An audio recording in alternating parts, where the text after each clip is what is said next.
Update muna nga tayo sa mundo ng basketball, partikular na sa PBA sa Barangay Ginebra. Eto nga ang si Mikey Williams, ayon nga sa report ay mukhang babalik na sa PBA. Samantalang si Maverick Ahan Misi sinisisi pa sa pagkatalo ng Ginebra sa Game 7 kontra Talk Intex. Nagkalat daw kasi at ang daming turnovers, ngunit bago yan, pakipindot naman ang like, subscribe at ang notification bell para updated ka sa lahat ng aking ina-upload. At kung gusto mong magpa-member sa aking channel ay pindutin mo lamang ang join at automatic ka na sa mga shoutout. Marami nga ang nalulungkot na Barangay Ginebra fans sa pagkatalo ng Barangay Ginebra sa Game 7 ng PBA Finals Commissioner's Cup sa kamay ng Talk Intex. Marami pa kasing pagkakataon ng Barangay Ginebra na makuha sana ang kampyonato sa Game 7, kaya nga lang ay sadyang padulas ang Talk Intex at nagawa pang agawin sa Ginebra ang kampyonato. Napakasakit nga yan dahil 4 na beses lang tinatalo ng Talk Intex ang Barangay Ginebra pagdating sa finals. At sa pagkatalo nga ng Barangay Ginebra ay mayroon na namang sinisisi at eto nga ay si Maverick Ahan Misi. Marami kasi nagagalit na Barangay Ginebra fans sa kanyang naging performance sa Game 7 na wala daw kabuhay-buhay at wala daw ka-effort ang kanyang ginawa. Si Maverick Ahan Misi kasi ay umiskor lamang ng 3 points, 3 rebounds at ang masakit pa doon yung 3 turnovers na kanyang ginawa. At eto nga, may post na naman si Sir Snow Badwa. Ang sabi niya nga, reshare ko lang.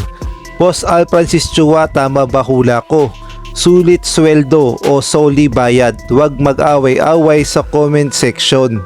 Na-reshare niya kasi yung post niya nung January 10. Ang sabi nga dito, ito swerte ng Ginebra, kaka-champion ng team nung pumasok siya. At siguro magcha-champion ulit Kings pag na-trade na siya.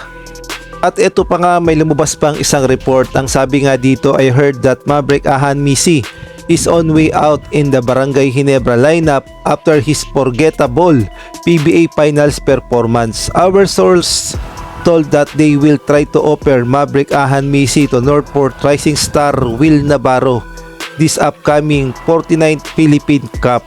At kung kayo naman ang tatanungin, sa tingin nyo, si Maverick Ahan Misi ba talaga ang nagpatalo sa Barangay Ginebra sa Game 7 dahil sa mga sunod-sunod niyang turnovers? Maaari kayong magbigay ng komento sa comment section. At bago nga tayo magpatuloy, shout out muna kay Jeffrey Cruz, Marcelino Jr. Cruz, Salvatores, Catherine Vigilia, Kuya Moto TV, Jamie Amadar. Isang malaking shout out din kay Mario Martir, Tirso Maceda Tirs, Robert Aquino, Malyari Masquerinas, Ronald Verbosidad. Shout out din kay Obet Ramos, Lynn Cordero, Arnel Legaspi, Chodoro Alonso, Nel Herbito, kay Mary Grace Sigwa. At sa ibang balita naman, matapos nga ang mahaba-habang pahinga ni Mikey Williams, ayon nga sa report ay kinokontak na siya muli ng management ng Talk Intex. Ang sabi nga muli sa post ni Sir Snow Badwa, Kuliglig told me that some high-ranking officials of the TNT Tropang Giga are hoping to get Mikey Williams back at least for a year. Ang sabi pa ka dito, may suggestion. You guys talk directly to Mikey or you can ask for help from Charles Chu and Strong Group Athletics who had close ties with the high-scoring guard recently.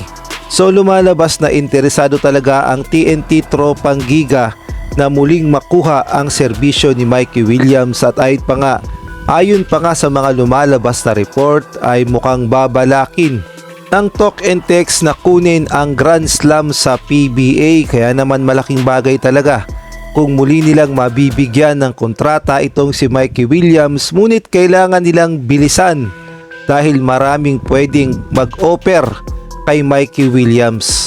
At ang delikado nga dyan ay baka tropahin ito ng Barangay Ginebra dahil alam nating lahat na malapit na kaibigan ni Mikey Williams itong si Jamie Malonzo.